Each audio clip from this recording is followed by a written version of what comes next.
Supreme court की आख्या जाए कि असली रियासत बहुत जल्द वापस कर तो इस पर फैसला न करो। सुप्रीम कोर्ट ने मन के उस पॉइंट पर फैसला कोई नहीं किया कि तुस रियासत वापस देने लगे। 1 साल हो गया असली साड़ी रियासत वापस नहीं हुई। मैं जाके सुप्रीम कोर्ट इस पर कंटेम्प्ट दायर की थी कि कंटेम्प्ट ऑफ कोर्ट है कि तुस मुल्क की सबसे बड़ी अदालत तो फिर आईनी बेंच जिसकी चीफ जस्टिस हेड करना 5 जज बैठे तो उसने सामने गलत बयानी की थी। लेकिन खाली मेरी कंटेम्प्ट करने से रियासत वापस नहीं मानेंगे जब तक कि तो सब लोग इकट्ठे होके इसने खिलाफ एहतजाज की आवाज बुलंद ना कर सके। एक तहरीक की शक्ल में कि ये तहरीक अब रुकेगी ना। ये तहरीक तब तक चलेगी जब तक कि आपकी रियासत वापस नहीं होगी।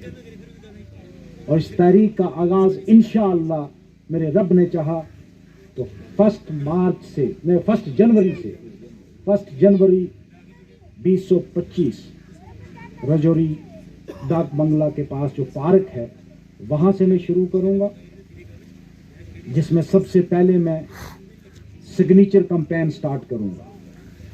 लेकिन उस दिन आप सब लोग बूढ़े बच्चे जवान मैं कहता हूं लेडीज भी आए ताकि मरकजी सरकार को यह पता चले कि यहां भी इंसान रहते हैं।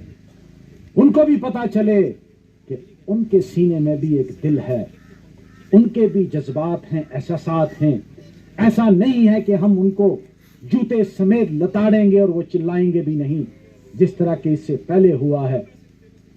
मैं उम्मीद करूंगा कि आप आज से अपनी बातचीत में, अपनी डिस्कशन में लोगों के साथ ये डिस्कस करें कि ये जुल्म कब तक हम बर्दाश्त करेंगे, कब तक हम हाथ पे हाथ धरे बैठे रहेंगे। अरे बिन रोए कहते हैं ना कि मां बच्चे को दूध भी नहीं देती है, तुमको क्यों दे देंगे दिल्ली वाले जिन्होंने छीना आपसे। वो आपको ऐसे वापस नहीं करेंगे, उसके लिए रोना पड़ेगा। हम रोने के लिए तैयार हैं। क्या आप लोग तैयार हो? हाथ खड़े करके मुझे जवाब दो कि मेरे साथ खड़े रहोगे। मैं अगर कहूंगा कि रात भर बैठना है, घेराव करना है, बैठोगे। आप 1 तारीख को 1 जनवरी 2025 अगर मौसम साफ हुआ, मैं मौसम चेक करके बताऊंगा, नहीं तो हम सिंबॉलिक करेंगे और उसके बाद एक गैदरिंग करेंगे। मैं चाहता हूं कि उस दिन आवाज जो है वो दिल्ली तक जाए कि अब लोग बर्दाश्त नहीं करेंगे, अब ये जुल्म बर्दाश्त नहीं किया जाएगा। तुम कब तक हमको डरा के रखोगे? तुम कब तक हमको कहोगे कि हम PSA लगा देंगे? तुम कब तक कहोगे कि हम थानेदार हाजिरी दिलवाएगा? अब हम परवाह करने वाले नहीं हैं। इसके लिए आपको तैयार होना है, इसके लिए मैं आपका साथ देने के लिए तैयार हूं। मेरा यह फर्ज बनता है बाहैसियत एक वकील के और बाहैसियत एक MLA के कि मैं आपके हक के लिए लड़ूं। मेरा यह फर्ज बनता है कि मैं आने वाली नस्लों के लिए आपको कम से कम हमारी कब्रों पे आकर हमारी आने वाली नस्लें लानत ना भेजें हम पे, तो हमको गालियां देंगे। आप तो हम ठीक है रजाई ओढ़ के बैठे हैं आराम से, लेकिन खुदा की कसम जब हमारी तीसरी पीढ़ी आएगी, दूसरी पीढ़ी आएगी ना, जब वो ये अजाब झेलेंगे कि यहां के MLA को पावर नहीं। अरे वो मुल्क जिस मुल्क जो एक आजाद मुल्क था, 26 अक्टूबर 1947 से पहले हम एक मुल्क थे, आज एक म्युनिसिपलिटी बना के रख दिया आपने। आखिर हम भी इस मुल्क के शहरी हैं, हमारा भी कोई आईनी हक है। ये चीज जब तक आप नहीं बताएंगे तब तक आपको अभी रियासत वापस आने वाली नहीं।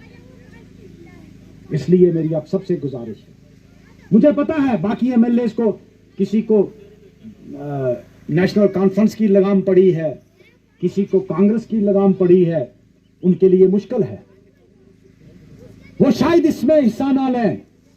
लेकिन मेरी आपसे गुजारिश, मेरी आप सबसे गुजारिश है, मैं एक आजाद हूं, मुझे कोई लगाम नहीं है, मेरी लगाम आपके पास है। मुझे जहां आप रोकोगे मैं रुकूंगा, जहां आप दौड़ाओगे मैं दौड़ूंगा। इसलिए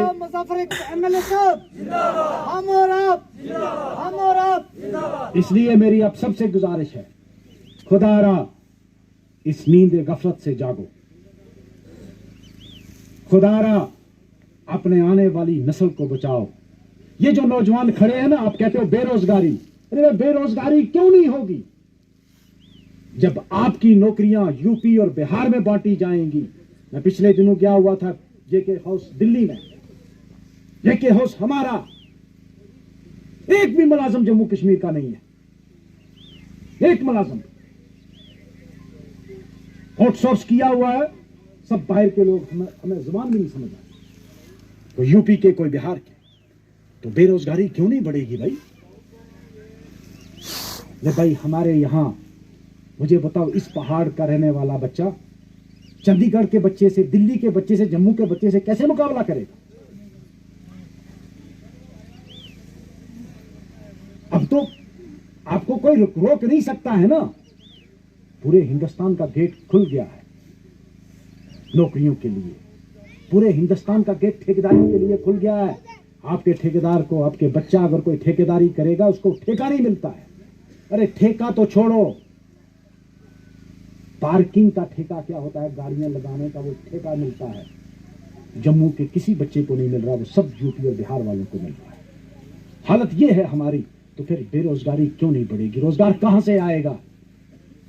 अरे भाई जो है नौकरियां आपने फ्रीज करके रखी हैं पिछले 15 साल से, कोई टीचर की लिस्ट नहीं निकल रही है। स्कूल खाली पड़े हैं, लेकिन टीचर की लिस्ट कोई नहीं निकल रही, क्योंकि फ्रीज किया है जी, हमारे पास पोस्टें नहीं है। और जहां आपने लगाना है कॉन्ट्रैक्चुअल, वहां यूपी और बिहार वाले को वहां पिछले दरवाजे से आपने सब वैकेंसीज फिलअप कर दी है। कोई महकमा ऐसा नहीं है जिसमें आप कोई वैकेंसी छोड़ी है आपने। वो सारी कॉन्ट्रैक्चुअल जो है आपने फिल कर दी है, और सब बाहर के हैं। फिर हम कहते हैं कि हमने जम्मू कश्मीर की तरक्की भी की है। यही तरक्की की है कि हम 50वें नंबर पे थे बेरोजगारी में, आज पहले नंबर पे है। आज सबसे ज्यादा बेरोजगारी पूरे मुल्क में अगर कहीं है तो जम्मू कश्मीर में है। हमने ये दिया है। रियासत छीनी इसलिए कि अमन होगा। अरे भाई अमन वही है जो आज से 10 साल पहले था। मुझे तो उस अमन से, इस अमन में और उस अमन में कोई फर्क नहीं लगा। मुझे नहीं लगता है कि 2019 से पहले यहां किसी को कोई खतरा था। आज फिर भी खतरा है, उस वक्त तो मुझे कोई खतरा नहीं लगा। किस अमन की बात करते हो कि आप रियासत को छीन के? इसी रियासत ने 3 जंगें लड़ी हैं और जीती भी है। कौन सा महाज आपने फतह किया है यूटी बना के? आप तो लद्दाख नहीं बचा पाए, गुलवान को वापस नहीं ले पाए, फिर क्या किया आपने? फिर हमको क्या बताना चाहते हैं आप कि हमने यूनियन टेरिटरी बना के क्या कर लिया है? लिहाजा मेरी आप सबसे गुजारिश है, बिलखुसूस मैं यहाँ के नौजवानों को कहता हूं, बिला इम्तियाज मजहब मिल्लत, यह रियासत हिंदू की भी है, मुसलमान की भी उतनी ही है जितनी सिख की है। यह मुल्क हिंदू का भी है, मुसलमान का भी है, सिख का भी उतना ही है जितना ईसाई का है। यहां आजादी है, तुम मस्जिद में भी जाओ, तुम मंदिर में भी जाओ, तुम गुरुद्वारे में भी जाओ। ये पहचान हमारी जो रियासत थी ये सबकी थी। ये सिर्फ कोई मलक के लिए, मिर्जा के लिए, डुमाल के लिए या गुजर के लिए नहीं थी। ये सबकी पहचान थी, जिस पहचान को मसख कर दिया गया। ये सबकी पहचान थी, ये सबकी ताज था, जिस ताज को उछाल दिया गया। हमने बर्दाश्त किया, हमने सब्र नहीं किया।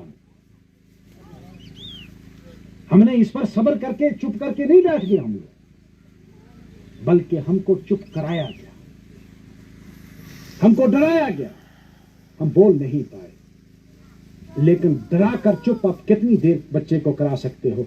आखिर जब उसके पेट में भूख लगती है तो चिल्लाता है। अब दौर आ गया है, वक्त आया है कि हम चिल्लाएंगे।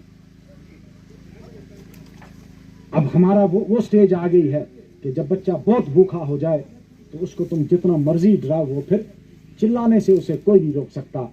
हम चिल्ला